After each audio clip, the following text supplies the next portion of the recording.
Libro primero de Samuel. Primero de Samuel.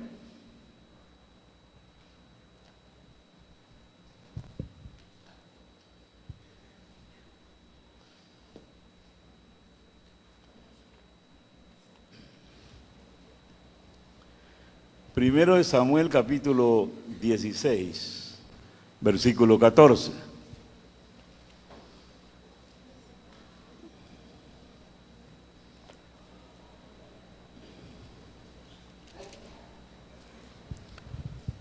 Primero de Samuel, capítulo 16, versículo 14.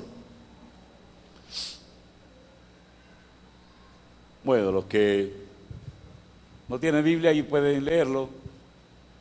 Y también los que tienen la Biblia muy fina la letra, ahí está grande.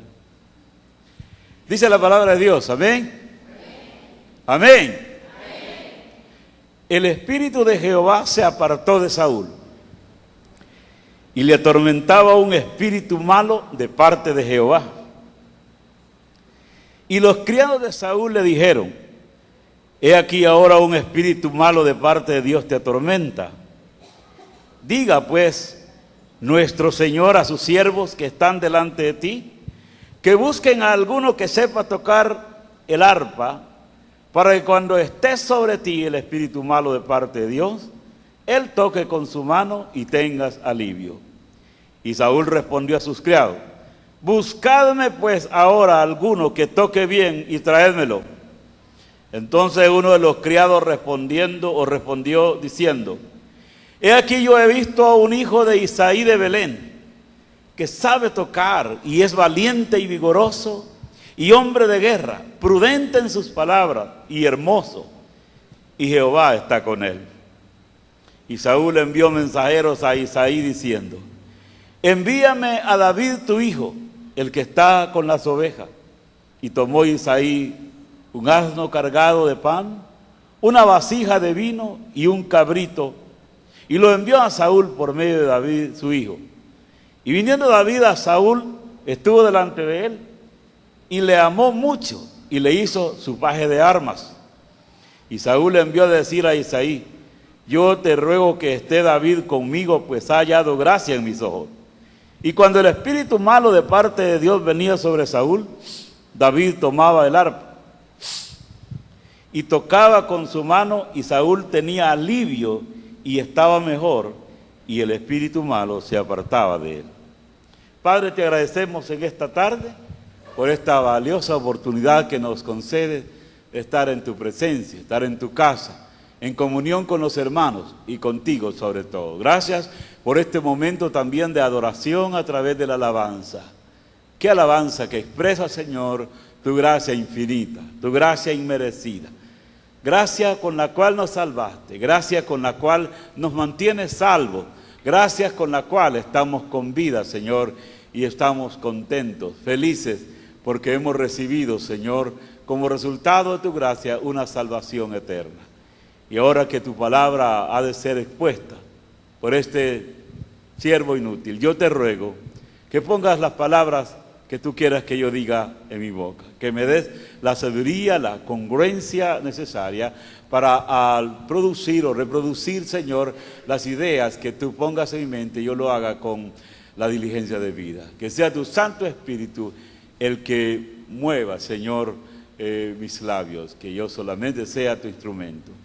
En el nombre precioso de Jesús, nuestro Salvador, te lo pedimos. Amén. Amén. A estas cosas hay que decir amén, hermano, porque la verdad es que Dios está manifestándose de una manera poderosa, y en esta tarde pues vamos a meditar sobre el tema: 3 aspectos de la soberanía de Dios. 3 aspectos de la soberanía de Dios.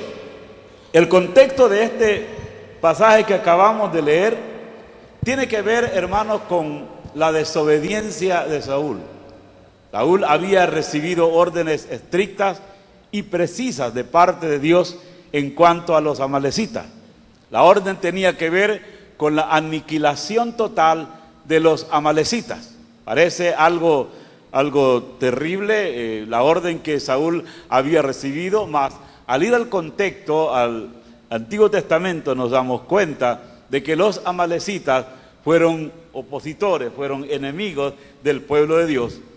Y cuando Israel venía de Egipto, en vez de posibilitarles el paso por donde ellos iban, los amalecitas realmente se portaron muy mal y le hicieron mucho daño a los hijos de Israel.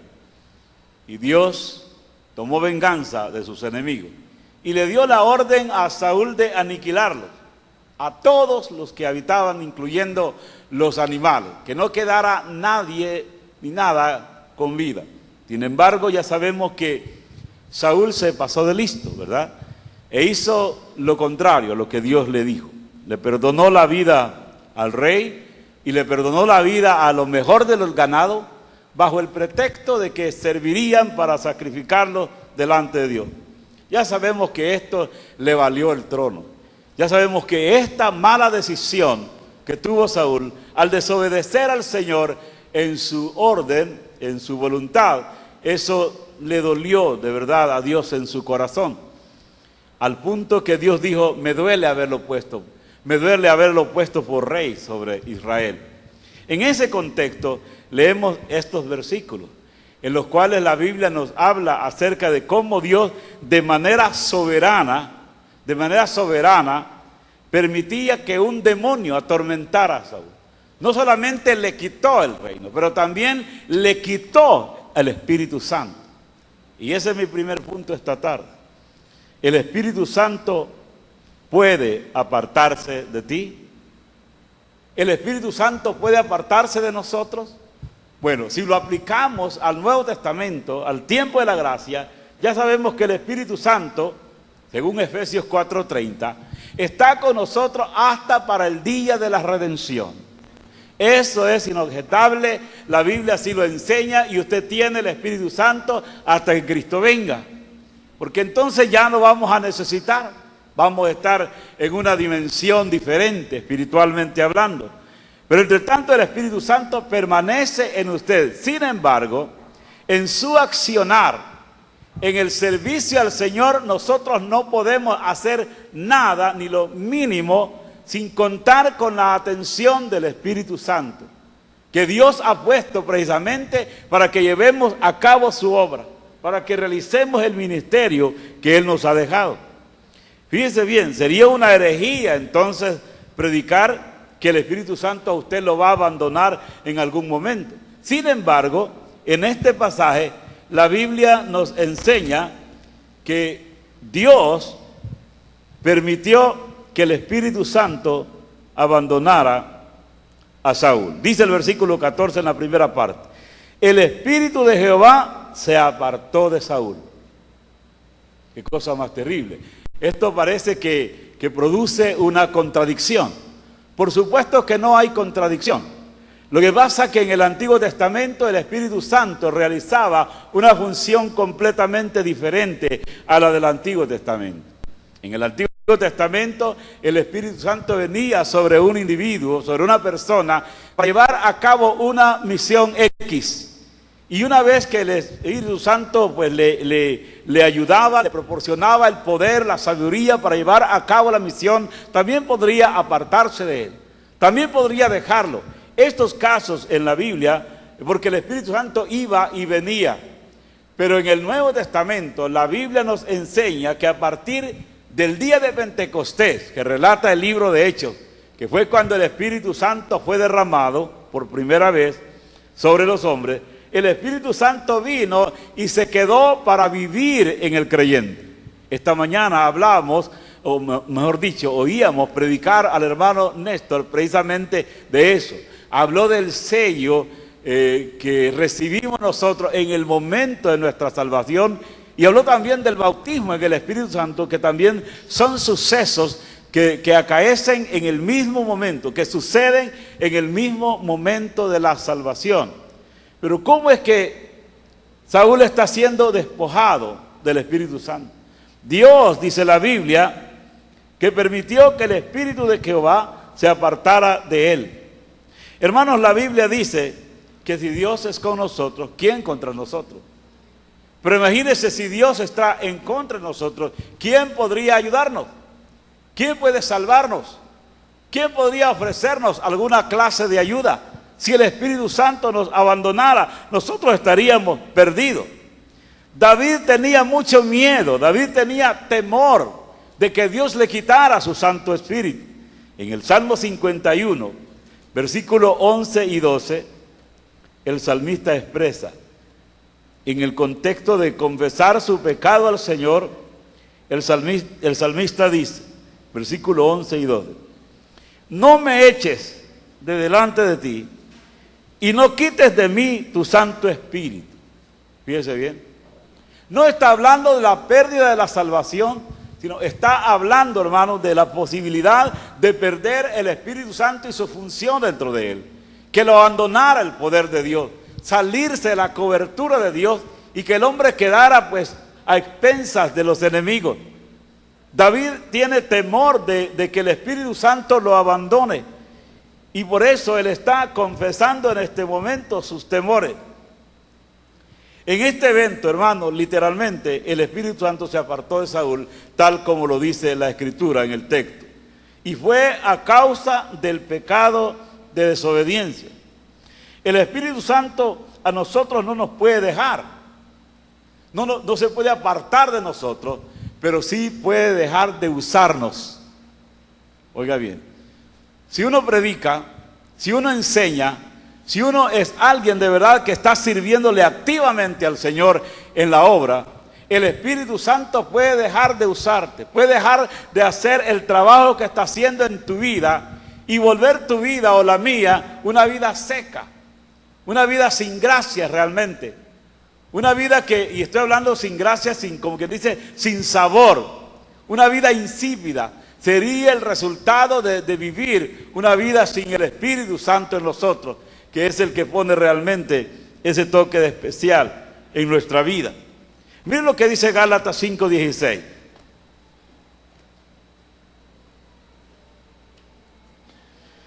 Gálatas 5:16 dice, digo pues, andad en el Espíritu y no satisfagáis los deseos de la carne. El Espíritu Santo está supuesto a guiarnos. El Espíritu Santo está en tu vida y en la mía para dirigirnos, para guiarnos a la verdad y a la justicia, para que nosotros podamos agradar a Dios, para vivir la vida espiritualmente hablando y convertirnos en creyentes de verdad espirituales. Lo único que debemos hacer es obedecer al Espíritu Santo que vive en nosotros. Pero el equivalente a dejar que el Espíritu Santo nos deje es el hecho de contristarlo. Y el Espíritu Santo quedaría sin efecto en tu vida y en la mía, abandonándonos a vivir una vida en la carne. Es decir, una vida en disolución, una vida disoluta, una vida en nuestra propia voluntad.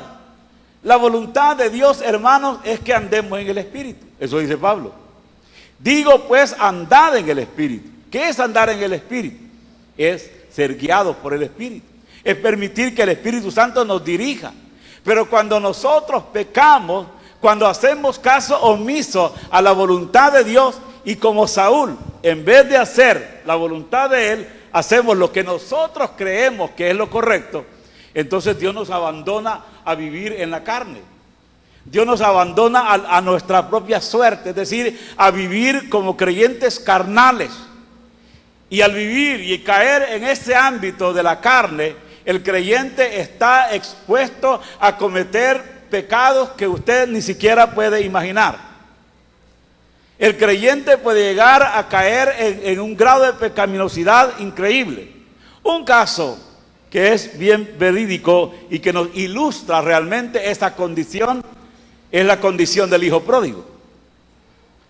Él era un hijo, por supuesto, así dice la Biblia, el hijo menor de una familia. Y una vez pidió la herencia y con la herencia se fue a vivir a una provincia apartada. Y la Biblia dice que allí vivió perdidamente, gastando su dinero en rameras y viviendo en fiesta hasta que se terminó el dinero. Es decir, cayó hasta lo más bajo, descendió hasta lo más vil en el pecado, al punto de que él alimentaba cerdos, vivía con los cerdos. comía con los cerdos. Es más, no podía comer ni siquiera la comida que comían los cerdos. Para un judío caer a ese nivel era lo último. Era de verdad la desgracia más grande para un judío. Si era una prohibición para el judío tener contacto con animales inmundos, ya se imagina a un judío envuelto allí con los cerdos, alimentando cerdos y deseando comer de lo que comían los cerdos. Hediondo a cerdo. Ya se puede usted imaginar, si ese hombre lo ha perdido todo, no tiene ropa de cambio, no vive en un hotel 5 estrellas, vive arrimado allí con alguien que le tuvo lástima, pero sigue siendo un hijo.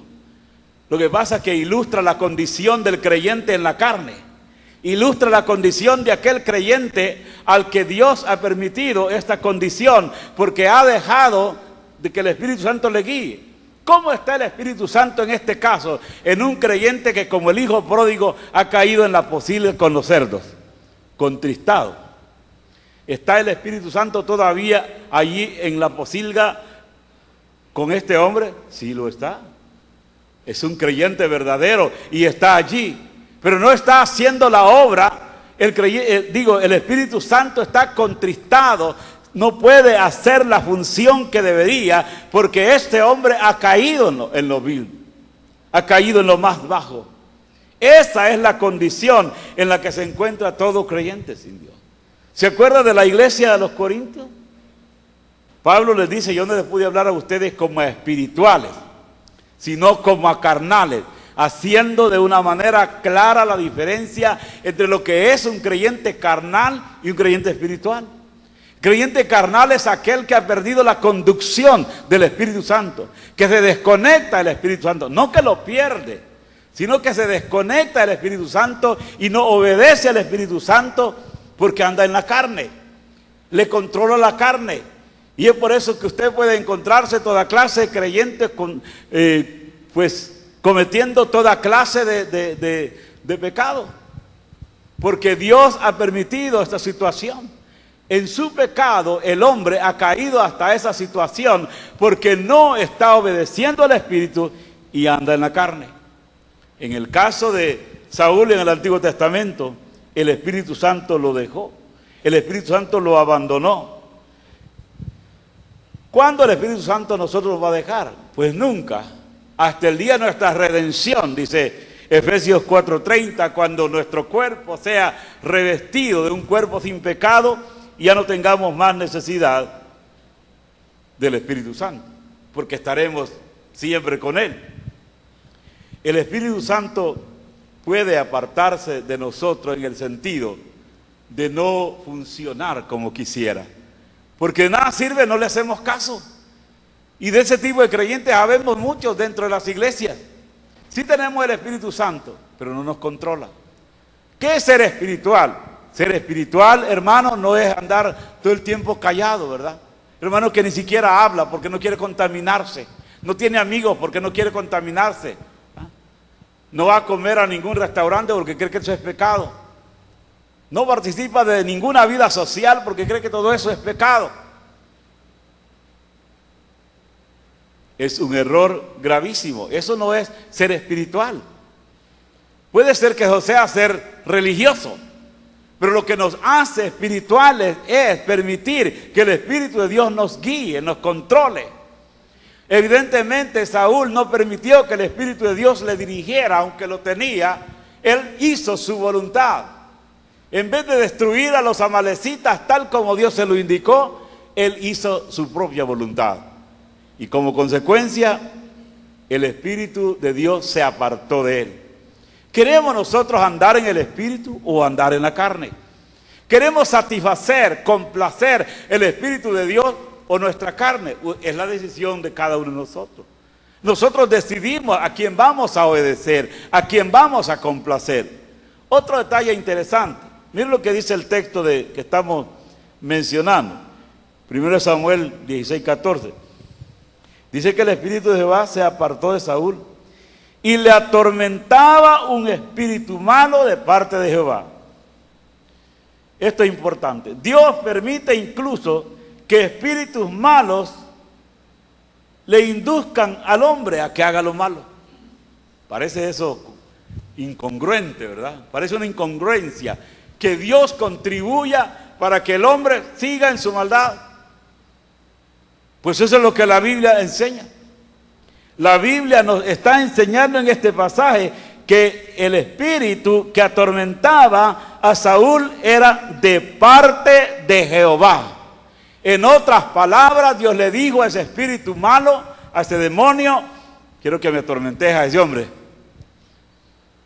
por su desobediencia, quiero que le des tormento. Y la verdad, Saúl se pelaba. ¿Por qué tenías esas reacciones de asesinar de repente? De repente al cipote que dijo que lo amaba, que tocaba bonito y lo admiraba, de repente lo quieren clavar en la pared con su lanza. ¿Por qué tiene esos arranques de descontrol que tiene Saúl? Por supuesto, porque el espíritu malo le inducía a hacerlo. Porque, hermanos, cuando nosotros no estamos en la disposición de obedecer al Señor, ya usted va a darse cuenta, Dios utiliza ese mecanismo como un mecanismo de disciplina en el caso del creyente. Y usted puede decir: hermano, es imposible. No, no es imposible. Mire lo que dice el versículo en su parte B. Y le atormentaba un espíritu malo de parte de Jehová. Es decir, que hasta los demonios le hacen los mandados, como decimos, a Dios. Los demonios están allí porque Dios quiere, hermano. Cuando Él quiera, cuando Él venga, lo va a poner en su sitio. Lo va a poner al diablo más grande y a todos los demonios en el lugar que merecen. De hecho, hoy mismo hay demonios que están metidos en un infierno especial llamado Tártaro, que no tienen libertad, que están allí cautivos. Fíjese, ahí están. Porque de otra manera, ¿cómo se explica que los demonios anden causando tanto estrago en el planeta, en el mundo, en las personas? Porque tienen alguna libertad. ¿Quién les dio esa libertad? Pues Dios les ha dado esa libertad. Tienen esa permisión, pero habrá un momento en el cual el día y la hora señalado, Dios los va a enviar al lugar que merece. Al lugar que merece. Los demonios incluso están sometidos a la permisión de Dios. Los demonios no hacen nada que Dios no les permita. Usted no tenga miedo, que el diablo no le puede tocar a usted, el diablo no puede llegar a usted y hacerle daño, al menos que Dios le dé la aval. Al menos que Dios diga: pues sí, démosle un toquecito para que aprenda. Para que aprenda. Puede ser de dos flancos, de dos puntos de vista, digámoslo así. Primero, puede ser como una prueba. ¿Sí? Dios puede permitir que el enemigo use circunstancias difíciles como prueba para el creyente. Un ejemplo clásico: Job. ¿Quién era el hombre? No era un hombre carnal, no era un creyente carnal, no era un creyente que vivía la vida como a él le placía. Era un hombre aprobado delante de Dios. Pero Dios permitió que Satanás lo zarandeara de una manera cruel. Usted conoce la historia. Pero Dios lo permitió porque quería purificarlo, no como disciplina, sino como una prueba. Y el propósito de las pruebas no es destruirme, no es acabar conmigo, es más bien solidificar mi fe, que mi fe crezca. Dependiendo de la actitud que yo tenga cuando esté pasando los tiempos difíciles, así va a ser mi crecimiento.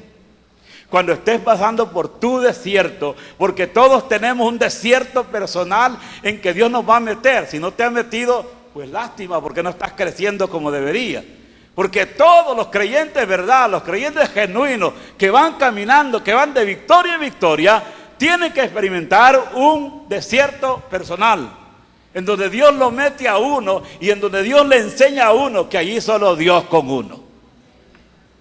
Que allí no se valen las palancas, ¿verdad? Las amistades, el pisto. Allí no se vale nada de eso, solo la dependencia del Señor. Y te lleva al punto en donde te des cuenta que estás solo con Él. Que en el desierto, hermano, es un tiempo difícil, porque el desierto es pura aridez. Allí no hay productividad, no hay fruto, no hay que comer ni beber. Es árido. Es un tiempo de prueba difícil, pero Dios lo permite. Y Dios usa muchas veces al mismo Satanás para llevar a sus hijos a ese punto. Pero también Dios, en el caso del creyente, puede usarlo como prueba, pero puede usarlo también como disciplina. En el caso de Israel, que es un ejemplo para nosotros, la Biblia dice en Daniel 1 y 2 lo siguiente.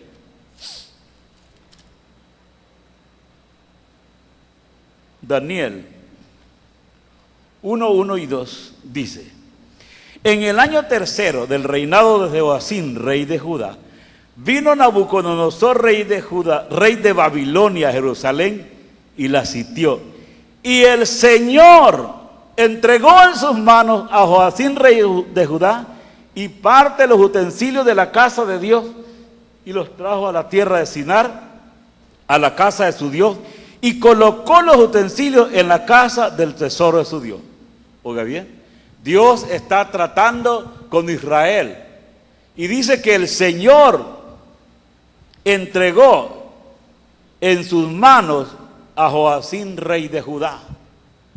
Joacim era el rey de Judá, los hijos de Dios, el pueblo de Dios. Pero dice la Biblia que de manera judicial Dios los entrega en las manos de Nabucodonosor, el rey de Babilonia, y los llevó cautivos. ¿Y sabe cuánto duró esa disciplina? 70 años. 70 años. 70 años en Babilonia cautivos por la desobediencia, por la pasividad con la que Israel vio las cosas de Dios, por la manera en que Israel trató a los profetas y al mismo Dios. Tuvieron en poco la palabra de Dios al maltratar a los profetas, al hacer oídos sordos a su mensaje. Dios, dice la Biblia, que los entregó. Esa es una entrega judicial, Dios los entrega. ¿Podía haber frenado Dios la locura a Nabucodonosor? Sí. Pudo haberlo destruido, pero no lo hizo. Permitió que Nabucodonosor entrara y llevara cautivo a lo mejor de los hijos de Israel en aquella ocasión.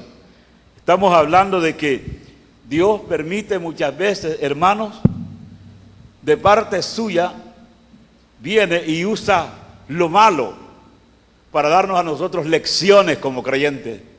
Usa incluso los mismos demonios para darnos a nosotros lecciones tremendas. Usa nuestros enemigos, usa circunstancias, las dificultades que nos ocurren. Dios podría evitarlas, pero no las evita porque quiere enseñarnos algo, hermanos. En el caso del creyente es por disciplina o por prueba. Por disciplina o por prueba. Es el caso de Job o de Pablo.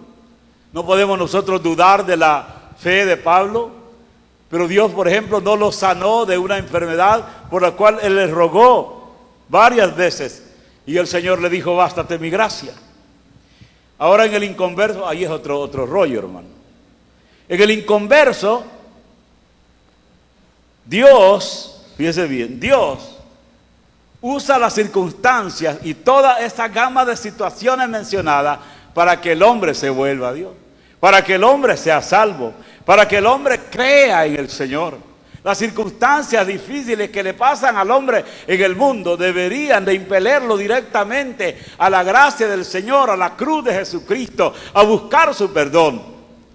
Pero ¿qué sucede cuando el hombre no responde? Cuando el inconverso no responde al llamado de Dios. Fíjese bien, que esto parece también incongruente, pero es lo que dice la Biblia. Dios se reúne con el inconverso para pervertirlo más, o más bien dicho, para que éste se pervierta más, porque Dios no puede pervertir, Él no es perverso. Pero Dios se reúne con inconverso para que éste se pervierta más. De allí proceden, hermanos, el homosexualismo, de ahí proceden toda clase de mariconadas que usted se puede imaginar. ¿De dónde proceden? De que el hombre desprecia la gracia del Señor. Y el hombre se vuelve marica y la mujer se vuelve lesbiana. Eso dice la Biblia. Ojo con eso. ¿Sí? Ya va a ver usted lo que dice la Biblia. Que Dios los entrega a pasiones vergonzosas. Entonces, permite Dios estas situaciones, hermanos, con el fin de que el hombre se salve. Pero si el hombre es indiferente al llamado de Dios, ocurre lo siguiente: endurecimiento en su corazón para que se pervierta y sea un desastre. Mire lo que dice Romanos 1:21. Romanos 1:21.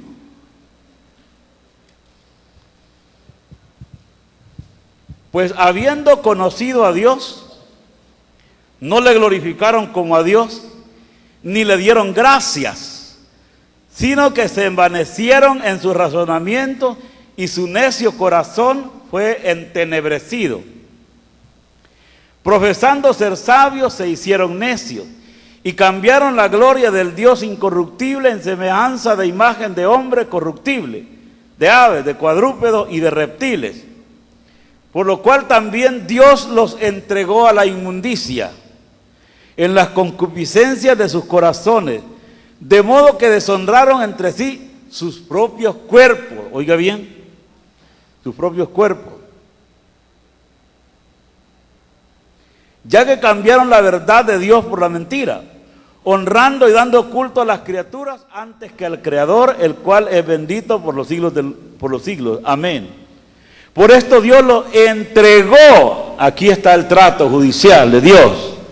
Dios los entregó a pasiones vergonzosas, pues aún sus mujeres cambiaron el uso natural por el que es contra naturaleza. Allí tiene el origen el lesbianismo, que no me vengan con el cuento de que Dios pues creó otro género, ¿verdad? Y de que debemos tolerarlo. Usted sabe que hay iglesias disque evangélicas, que ya hay pastores gay, y que están oficiando también matrimonios gay, de parejas gay, que hay iglesias donde se congregan parejas de gay y todo está bien. No estoy tratando de enseñar otra cosa que la Biblia no enseñe. Dios ama al pecador cualquiera que sea su pecado. Llámele lesbianismo, homosexualismo, cualquier depravación. Dios ama al pecador, pero aborrece el pecado. Si un pecador de esa calaña viene a la cruz, la sangre de Jesús le cubre, le perdona, le salva. Hay espacio para él. Pero el problema es, la Biblia dice que aquellos que ya recibieron el mensaje, el conocimiento, y aún así lo rechazan, Dios les entrega a ese tipo de pasiones vergonzosas. Las mujeres cambian, fíjese bien, su uso natural. Y ahí tenemos nosotros el origen del lesbianismo.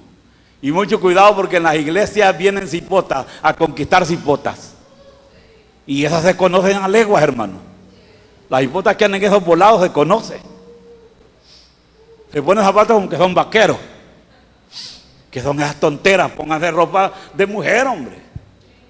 Ropa que les distinga como hembrita. Por ahí viene el diablo metiéndose.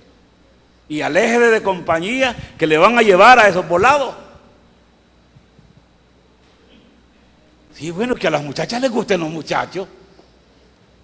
Está bueno, cuando ya tienen la edad, está bueno que conozcan a un muchacho y si es posible sean novios, si es la voluntad de Dios y la de ellos. Pero eso de que llegan a cierta edad ya grandotas y nada pues con los muchachos, a mí me da miedo. Hemos tenido que tratar casos aquí en la iglesia de dipotas que andan en esos volados. Bueno, andaban. Ya las que andaban no están. Y es nuestro deber declarárselos, hermanos. Y usted no se haga el loco ni la loca cuando usted sepa que está pasando en su casa algo como eso, declárelo. Porque somos responsables de lo que esté pasando. Sean un mariconcito por ahí también. Hay que darle amor, desde luego, pero amor del bueno, ¿no? Amor de Dios. ¿Ah? Y eso es delicadísimo, hermano. Muy, muy delicado. Dios los entrega a ese tipo de pasiones porque han rechazado la gracia del Señor. has rechazado la gracia del Señor. Si rechazas la gracia del Señor, no importa, has nacido en un hogar cristiano, vienes a la iglesia, cantas como cristiano, pero tienes esos signos, cuidado. Cuidado, mucho cuidado. Los padres saben. Yo no me meto en eso hasta donde le permiten a uno. Pero usted es responsable de su casa, las niñas como niñas, ¿verdad? Es posible vestir a las niñas como niñas para que vayan entendiendo desde ya que viene una sociedad que nos corrompe cada vez, lanzándonos modas que van en contra de la naturaleza. Que se pierde cada día más y más la feminidad. Que cada día la mujer como que va queriendo ser más macho, ¿verdad? No, ¿qué es eso? Hermana, que en su lugar.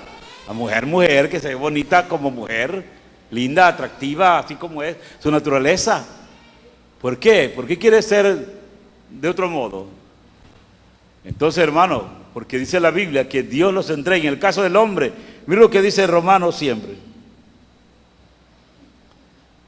Y de igual modo, versículo 27, también los hombres, dejando el uso natural de la mujer, se encendieron en su lascivia unos con otros, cometiendo hechos vergonzosos hombres con hombres y recibiendo en sí mismos la retribución debida a su extravío.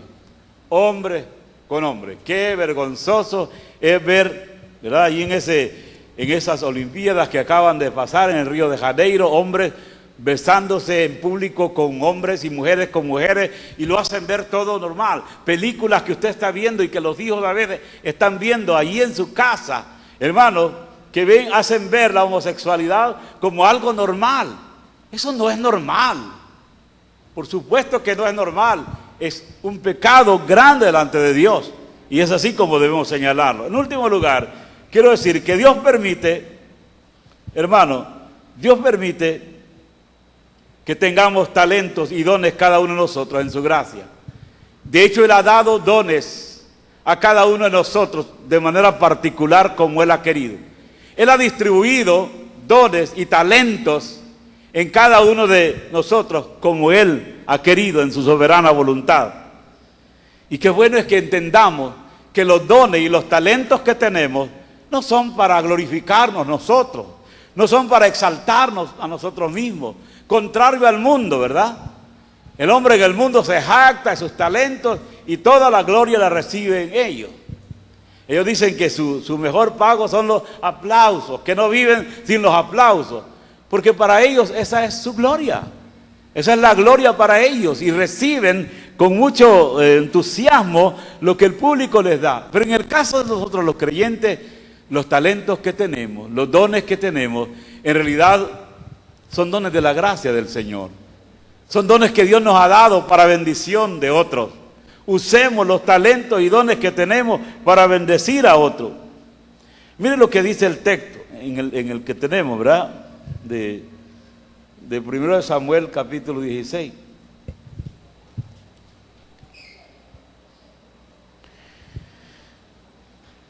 Y los criados de Saúl le dijeron: he aquí ahora un espíritu malo de parte de Dios te atormenta. Diga pues nuestro Señor a tus siervos que están delante de ti, que busquen a alguno que sepa tocar el arpa, para que cuando esté sobre ti el espíritu malo de parte de Dios, Él toque con su mano y tengas alivio. Oiga bien, Dios está buscando a alguien con disposición y con talento para aliviar a otros, para bendecir a otros. Siempre quiero repetir esto: los que tocan algún instrumento, siéntanse bendecidos de manera especial, pero en ninguna manera esto debe de llevarlos a sentirse, como quien dice, superiores a los demás, o que son las estrellas, ¿verdad? Aquí la única estrella es Jesucristo. Dice la Escritura que Él es la estrella resplandeciente de la mañana. Nosotros no llegamos ni a estrellados.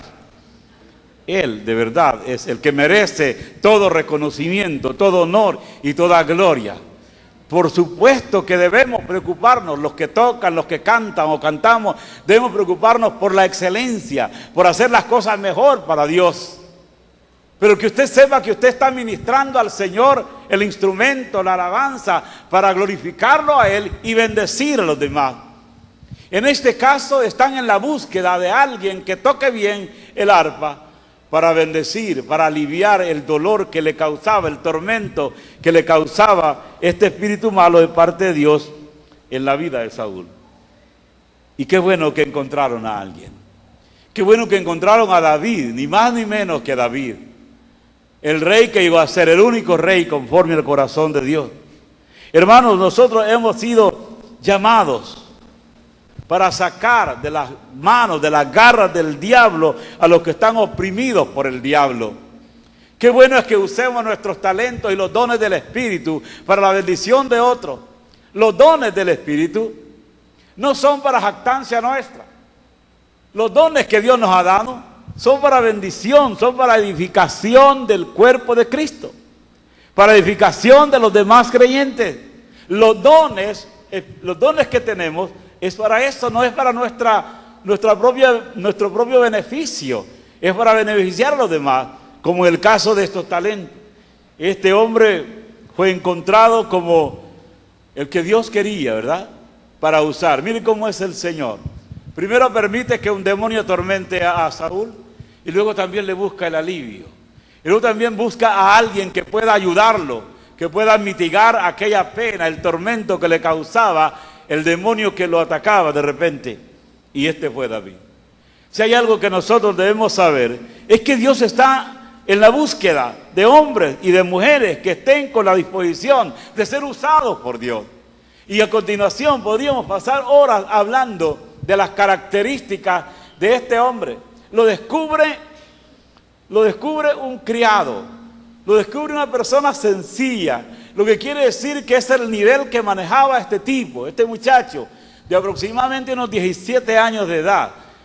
Lo descubre el criado de Saúl. Le recomiendan que busquen a alguien que toque bien el arpa para que cuando el espíritu malo llegue a su vida, entonces el muchacho toque y así él tendrá alivio.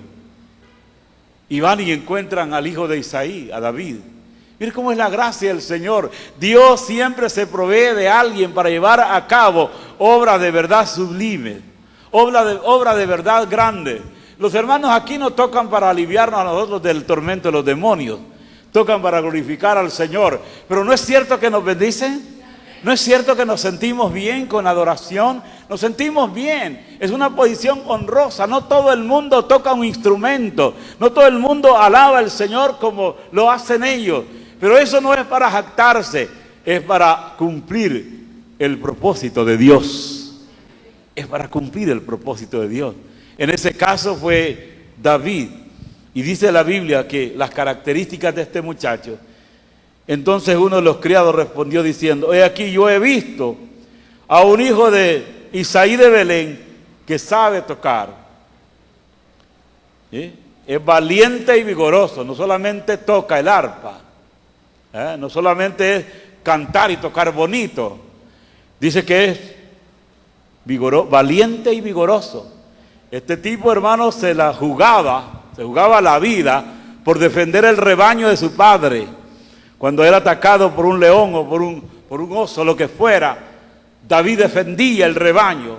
Y eso es lo que Dios espera, no solo muchachitos o muchachitas que canten y toquen bien. Él quiere guerreros, hombres de verdad, que se puedan matar, que se puedan morir realmente en cumplimiento de su deber en el Señor. Y además dice valiente, vigoroso, hombre de guerra, hombre que esté dispuesto a librar esa batalla que todos los días como creyentes libramos, prudente en sus palabras. Si hay algo que nos hace falta a todos, siempre es prudencia. Usted puede decir que yo soy la persona más prudente, le falta todavía. Debemos ser más prudentes todos los días. Hermanos, yo a veces me agarro a coscorrones solo, simbólicamente, porque a veces soy muy imprudente. Y usted, bueno, yo no me meto en ese caso con usted, pero usted dirá, ¿qué pasa con usted? A veces pecamos de imprudentes. A veces no somos tan prudentes como David. Y dice la Biblia, prudente en sus palabras y hermoso. Oiga, ¿por qué destaca esa cualidad?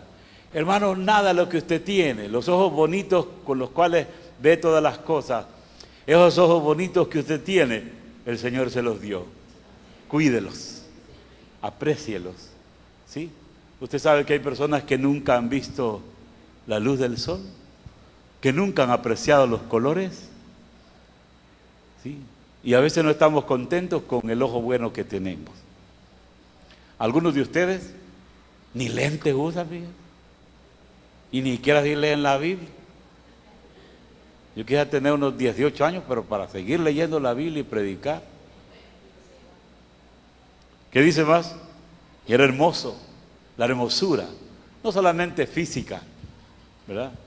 Pero aquí abarca todo, hermano, lo que tiene que ver con lo físico, lo espiritual, desde luego, pero aquí está hablando de su apariencia. Usted es la imagen de Dios. Usted es tan bello como Dios quiso que fuera. Usted debe estar alegre, feliz, contento con todas esas libras que Dios le ha dado, ¿verdad? No, estas no me las ha dado el Señor, me las he ganado. Bueno, lo que sea. Pero no se mate queriendo ser como Charles Atlas. No se mate queriendo ser como la modelo bulímica. No, eso es vanidad, hermano, eso es vanidad. La gente se muere queriendo ser, ¿para qué? ¿Para qué? Para que tengan menos comida los gusanos, está bien.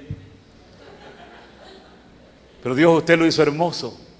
Usted así como es, está garantizado. Dios está contento con usted.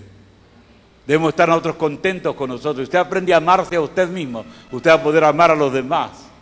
Usted es hermoso y hermosa. Y Jehová estaba con él. Eso es lo más importante. Dios estaba con David.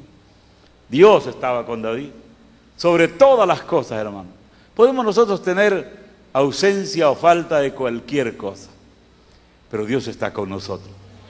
Que no le quepa duda. Que Dios nos bendiga esta tarde. Padre, gracias por tu palabra, gracias por hablarnos al corazón y por tener la certeza, Señor, de que nada pasa en nuestra vida sin que tú lo permitas. Aún, Señor, ese demonio que atormentaba a Saúl, tú lo permitiste, Señor, como una disciplina por su desobediencia. Ayúdanos a nosotros, Señor, a reconocer cuánto necesitamos ser prudentes, cuánto necesitamos disponernos en tus manos para que los talentos y los dones espirituales que tú nos has regalado en tu gracia y soberanía podamos usarlos para gloria tuya y bendición de los hermanos. Señor, toca el corazón de alguna persona que se encuentre esta noche y que todavía no ha aceptado a tu Hijo como su Salvador personal. Si en esta noche hay alguien aquí que nunca ha aceptado a Cristo, yo le voy a pedir que haga esta oración y reciba a Jesucristo. Dígale así al Señor: Señor Jesús, yo creo que moriste por mí en la cruz, que fueron mis pecados los que te llevaron a la cruz. Perdóname y sálvame hoy. Yo te recibo como mi Salvador personal.